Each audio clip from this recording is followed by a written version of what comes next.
जलील साहेबासारखा मन मोकळे दिलदार मी माणूस आतापर्यंत पाहिला नाही. मी आजच नाही बोलत, मी निवडणुकीच्या काळात सुद्धा जलील साहेबांना कल्पना आहे की निवडणुकीच्या आधी सुद्धा आमच्या एक दोन दिवस भेटी झाली.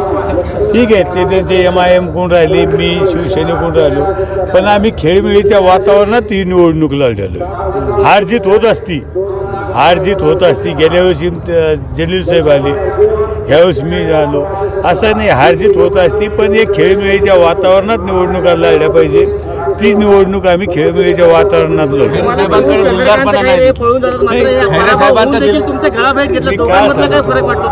खैरे हा माणूस आहे का? त्यांच्याकडे दिलदारपणा नाही. खैरे तुम्ही बघितलं असेल, खैरे म्हणजे त्याचं नाव सुद्धा तुम्ही घेऊ नका. आता काय मी सांगितलं की खैरे म्हणजे बालीच माणूस आहे.